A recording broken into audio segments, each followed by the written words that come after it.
Ladies and gentlemen, Ben Carlisle. Thank you, Kathy.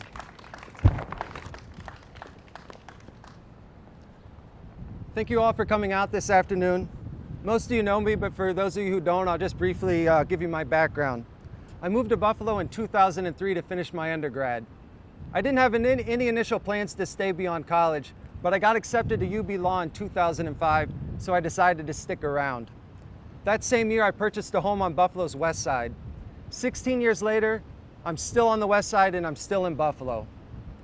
As much as I love Buffalo, my initial reaction after I found out about the Buffalo mayoral primary results was to get out of town as quick as I could. But I'm not leaving. I'm gonna stay and fight for this city. I came to Buffalo with nothing but student loan debt. I've had to work my butt off to get where I am today. And I'm not about to sit back silently and watch Buffalo's renaissance come to a screeching halt. I learned about hard work from my parents. With 6 brothers and sisters, we always lived paycheck to paycheck. But I never felt poor. Anytime we needed extra money, my dad would take a second job working nights.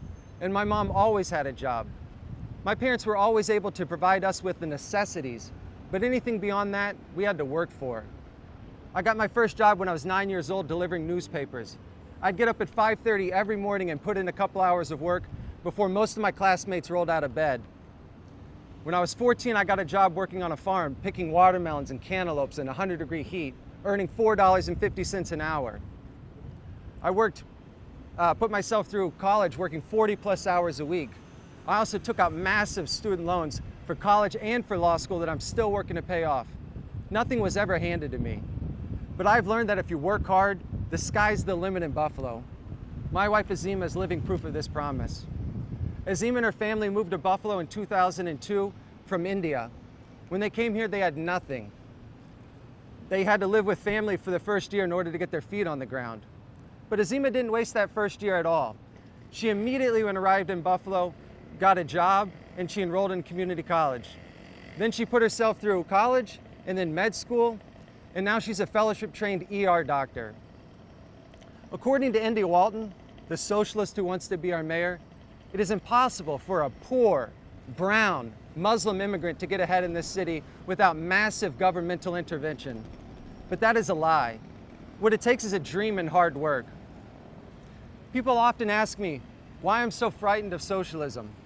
They point to Sweden and they tell me that people in Sweden seem to be doing just fine. That's when I remind them that Sweden is not a socialist country. Sweden is a capitalist country that happens to have universal health care. Universal health care and capitalism are not mutually exclusive. But you want to know what is mutually exclusive? Freedom and socialism. Socialism calls for the overthrow of capitalism and replacing it with a government that controls the means of production. And it has failed every single time that it has been tried. Given the very real threat of socialism taking root in City Hall, I've decided to throw my hat in the ring to become the next mayor of Buffalo. And my pitch is pretty simple. No one should have to choose between socialism and the status quo. This city desperately needs a change of leadership, and only Byron Brown could make socialism seem like a reasonable alternative to years of corruption and incompetence. Well, I refuse to accept that false choice of 4 more years of Byron Brown or a 4-year experiment of socialism and defunding the police. I've been a registered Democrat since I could vote, but the Democrats lost me in 2020 when they embraced riots, looting, defunding the police, closing down our schools, our churches, and our small businesses.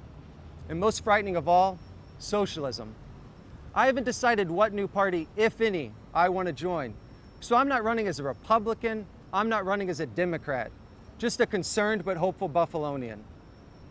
I have to be perfectly honest with you. I have absolutely zero experience in politics. I've never pandered. I've never fear-mongered. I've never wasted taxpayer dollars on propaganda and pork. I'm entering this race because the people of Buffalo shouldn't have to choose between a corrupt career politician who has done all of those things and a socialist. While I don't have any experience in politics, I have been a practicing civil litigation attorney for the last 13 years. I will use my experience to get things done. Half of civil litigation requires courtroom arguments, but an equally important part requires the ability to effectively negotiate on behalf of your client.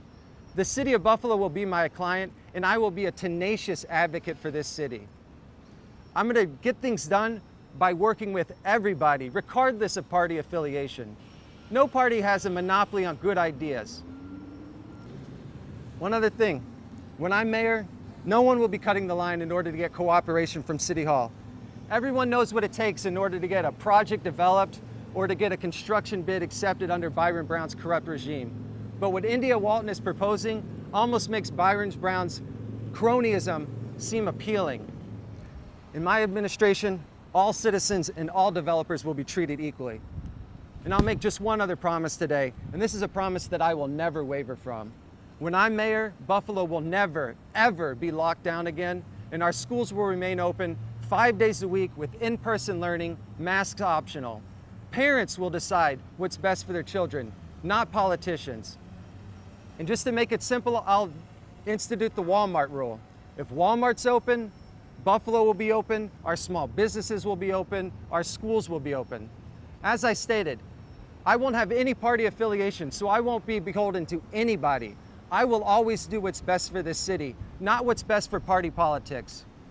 It's time we leave the parties behind. The parties are in the business of dividing us up. I reject that. I also reject the notion that Buffalo is a terrible place that requires massive governmental intervention. Everyone should ignore India Walton's laundry list of everything that's wrong with Buffalo. As mayor, I intend to tell the world everything that's right about Buffalo. Buffalo is a special place, and it's worth fighting for. Better days are here. I'm Ben Carlisle, write-in candidate for mayor of Buffalo. Thank you all very much for coming out today. It means a lot. Thank you.